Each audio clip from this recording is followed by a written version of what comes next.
talk about something different today.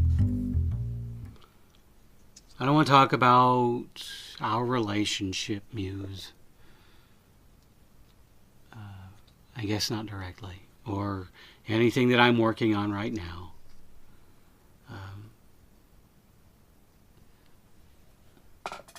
I have noticed within the artistic communities, various and sundry that they are, that so many artists are kind of suffering from various and sundry states. More specifically, impostor syndrome. And artists are having a hard time at dealing with the environment, be it the political environment or the social environment or the economic environment.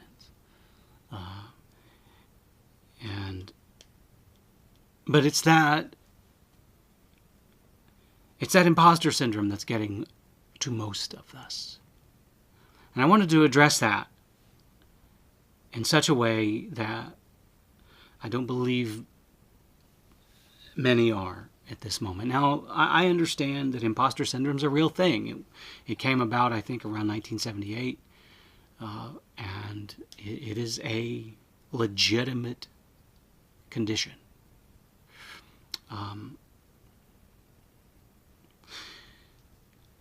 And I think by definition, it affects people of significant talent who feel they don't have, or the accolades they receive aren't worthy. They aren't worthy of that. But I think that it's hitting people in a different way.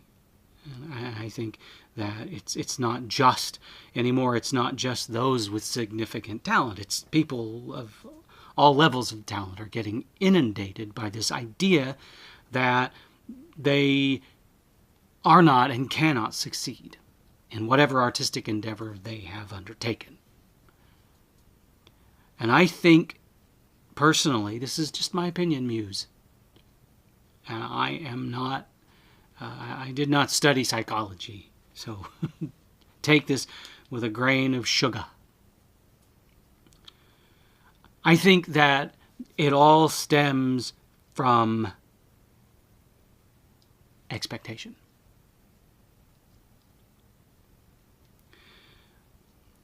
I think that there are people that get into one field or another, especially an artistic field, thinking that fame and fortune will soon follow.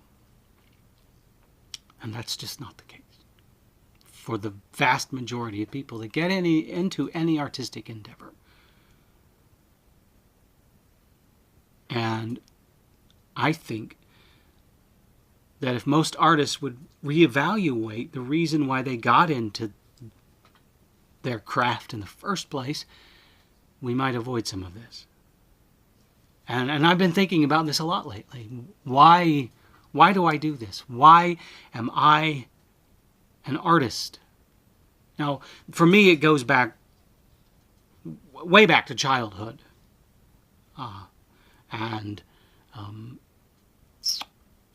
Because of a bone degenerative disease that I had, for a long time, I was unable to play like the other kids could play. So I relied upon my imagination.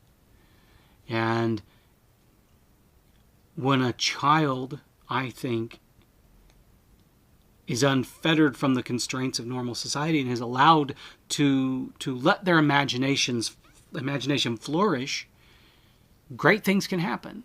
I'm not saying great things happen with me, but great things can happen. And so I developed this artistic bent at the age of 7. And what's interesting is a lot of times that would come out in full force around Halloween, when I would build my own costumes and design new and improved ways to scare my little sister. And of course it followed me into high school and beyond. But if I think about why I decided to start writing, even while I was enjoying a successful acting career, why did I decide to write? And I can only come up with one truly honest reason that I started and continued to do that. And that reason is that you, Muse, give me these great ideas for stories, and I feel a compulsion to tell those stories in the best possible way I can. And it almost to obsessive levels.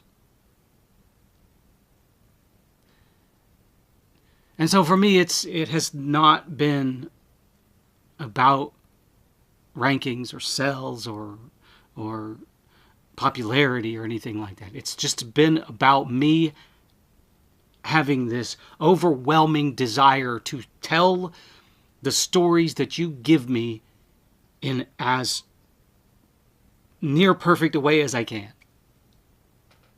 To honor you, Muse. Because I'm one of those people that I feel, I know that there are artists out there that scoff at the idea of a muse. And I personally, I believe strongly in them. And I was actually asked the other day how I pictured my muse. And sometimes, I jokingly say that I always picture you as Tilda Swinton knockoff. But for me, the muse is this vast repository of energy that swells around me and in me and opens my eyes and my ears up so wide that I cannot help but be inundated with inspiration. That I can't step outside the house and immediately find inspiration in everything I see. To me, that is my muse. That is you. And I willingly decided to step onto the path that led me to honoring you and the stories that you give me. And I will not get off of that path. Regardless of ranking and sales and popularity. Because to me, that's not what this is about. Consumeritizing or commodifying, or however you want to say it, the stories that you give me, I believe, in a way, is dishonoring them. And this is something I have to do. I have to create. As an artist, I must create. I've been this way since I was 7 years old, and it has only ceased to happen on a few occasions when I had been forced to take a desk job. And when that happens, I become something other than me. So I know from skin to soul who and what I am. And that is an artist. I cannot not create. Someone asked me a long time ago that if no one ever bought any of my books, would I still write? And I answered without pause, yes.